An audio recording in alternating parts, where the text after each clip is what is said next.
I work as a sleep scientist.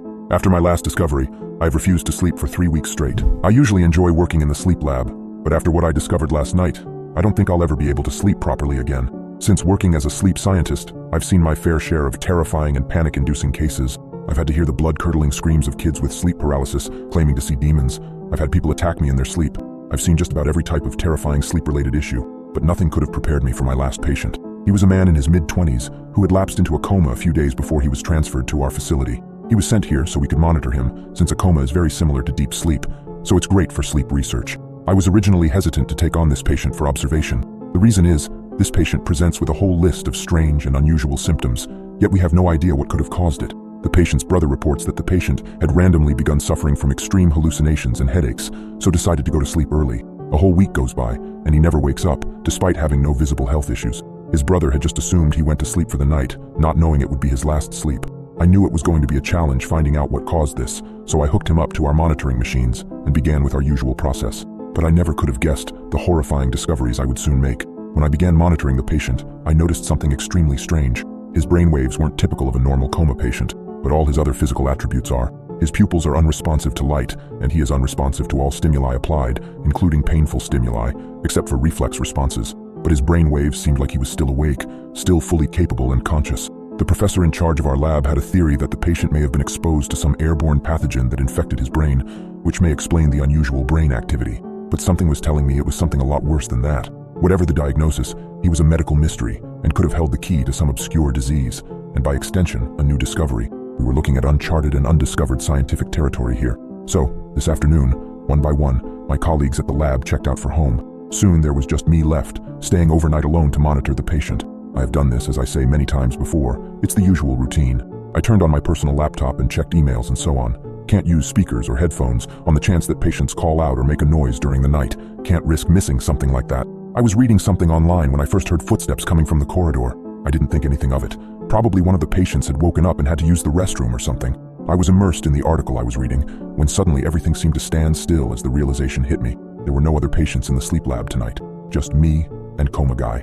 My head turned to the monitor instantly, in the dubious hope that maybe the patient had woken up. Nope, still on the bed, unresponsive, like a log. The footsteps were in the corridor, and they seemed to be going towards the sleep room. I swiveled in my chair and scrambled to the door, in long, hurried steps, almost leaping to it. I opened it and peered out. There was no one in the corridor. Just to be safe, I checked the nearby rooms, including the vacant sleep rooms. All the doors leading to the sleep lab were locked. Only my staff security swipe card can open those. I was safe and sealed in. It had been my imagination. Sighing and assuming it was probably nothing, I returned to the monitoring room. Another quick check that the recordings were in order, and I settled into my laptop routine again. With the computer fans humming away, the steady beep of the patient's heart rate, and nothing interesting online, I was on the verge of sleep. Thank God I never fell asleep then. Otherwise, that could have been my last ever nap. The steady sound of the patient's heart rate is what had almost lulled me into a trance, and it's the heart rate that woke me up again, with start. The patient's heart rate had spontaneously increased, very fast. I looked up eagerly at the EEG signal. It had changed, gotten quicker, responsive to something. Was the patient waking up? I stared at the infrared camera image, which was blurry, so I got up and went to look in through the window. Nothing. There was no movement, no change in the patient's consciousness, but his breathing and heart rate had increased. His brain activity had changed within the coma. Was he experiencing hallucinations? I stared at the stationary figure on the bed for some time in the darkness. And then, something within the room moved. At first, I thought it was the shadow of the cabinet on the other side of the room, but the shadow was moving, creeping. A black mass, creeping slowly towards the bed. I blinked, trying to be sure of myself. It was so dark that sometimes the mind creates shapes of darkness and shadows, illusions. No, it did seem to really be there. It was elongating now, as though something, this black thing, had been on all fours and was now standing up, to stand over the patient in his bed. An intruder. Someone here to attack the patient, or just someone mentally unstable who had somehow found a way in. Perhaps they had tailgated and slipped in behind a member of staff as they had entered through the security-protected doors. "Hey!" I shouted, banging on the window. "Hey, who's there? You're not supposed to be in there." The figure stood, unmoved. I went back to the door, through the corridor, and into the sleep room. I turned on the light. No one was there.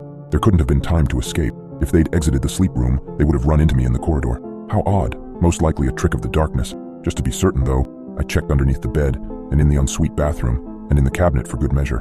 Everything was in order.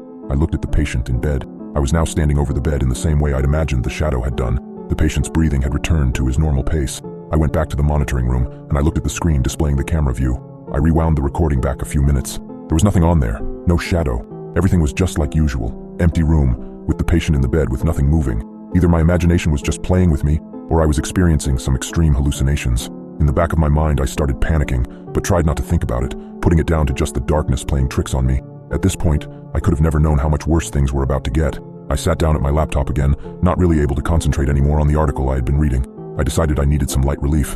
I went to YouTube and started watching some videos with the speakers turned off, and I was finally able to relax and was engrossed. I don't know how long passed in this way, an hour or so, I think. My eyes went back to the recording screen to make sure all was well. There was no EEG signal. It was flatlining, no heart signal, no breathing signal. My heart jumped into my throat. The patient was dead, and I'd missed it. I should have done something. What had happened? Oh God, what a fool I was, getting wrapped up in videos. I looked at the camera feed and the patient was gone. The bed was empty. In the midst of the rush of adrenaline and fear, I ran into the sleep room and turned on the light. The bed was tousled, as though the participant had just walked off. But that was impossible. The door had been closed, and the outer door had a security lock. Only those with a swipe card could get out. I looked in the adjoining restroom. Nothing. Feeling stupid, I looked in the clothes cabinet. Nothing. I got on hands and knees, the carpet feeling rough under my palms, and looked under the bed. The patient was lying under the bed. "Hello?" I said. No response. His eyes were closed. How could he have possibly ended up moving? Without thinking about it, I shuffled sideways, halfway under the bed, and used one hand to slowly drag the man out. He was still unconscious. The wires were still attached to his head, but had been unplugged at the other end, from the recording machine. So they trailed, long, unattached wires like dreadlocks from his head. Heaving and panting, I somehow managed to get his dead weight back into bed. I then set about plugging everything back into where it should be, and then covered him with the blanket again. I went back into the monitoring room. The signal was back and recording. The signal indicated that he was indeed still comatose. How had he managed to get out of bed? Only one way to find out: the video, visual evidence. With that, we'd know exactly what happened. So I clicked rewind on the video feed. The past hour was just a blank, dead screen. I felt winded. I sat down on my chair heavily. There must be some rational explanation for this. I went to the door that opened into the corridor, and I closed it. It locks automatically, so only I can open it to get out with my card, just to be safe. I also thought it might be a good idea to check in with security services to help, just so there's someone else around. I picked up the office phone, and there was no dial tone. Never mind. I took my mobile from my pocket. No signal. Odd.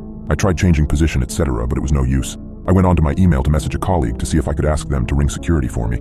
This email could not be sent. Please check your connection and try again. The internet connection was definitely still there. I loaded a YouTube video. It was playing fine. I got to my feet to check the EEG screen again. Brainwave activity was as before, comatose. But his chin muscle signal was active. It meant that his mouth was moving.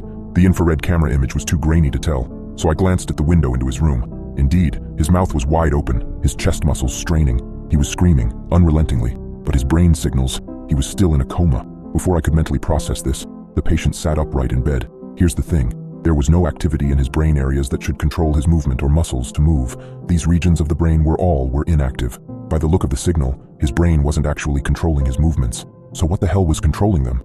Maybe there was something wrong with the signal. Maybe there was an error with the recording equipment. I ran into the door, which I'd closed just a few minutes ago. It wouldn't open. I tried swiping my card. It wouldn't open. No beep. Nothing. Neither was I able to turn on the light. Somehow nothing was working. There was a pane of frosted glass at the side of the door. I knew I had to get in there to the patient, so I planned to smash it and squeeze through. I lifted the chair above my head and steadied myself, planting my feet firmly, and got ready to swing. That was until someone pushed me. Someone shoved me forcefully away from the door. I toppled over, the chair falling from my grip, onto me in a confused, tumultuous movement where I couldn't tell where my head was in relation to my feet and the floor. I managed to untangle myself, pushing the chair off me, not thinking about the malicious force that had thrown me onto the floor. The recording computer monitors went dark. The EEG signals and the camera feed screens, both, just pop, and they were gone. I was plunged into greater darkness. I ran to the window to look in at the patient. He was sitting upright in bed, still screaming. He had been screaming relentlessly throughout all this. I stared at him and banged on the window, trying to get him to wake up. This wasn't a normal coma. Perhaps I could wake him up if I tried. I don't know what the hell this was. I was willing to throw all protocol out of the window now, and then someone closed the blind from the other room. I just stood there staring at it. I didn't see a hand pull the blind down, but just the jerking movement of the dark blind being pulled to the bottom of the window pane. Someone else might have shouted out, asked who was there. I don't know why, but I just didn't. Maybe because I knew it would be no use. I never thought I would type this, but I knew then that this wasn't a human I was dealing with. I just felt suddenly drained. I thought back to when his brother said he was hallucinating before he fell asleep and never woke up. I think I might be next.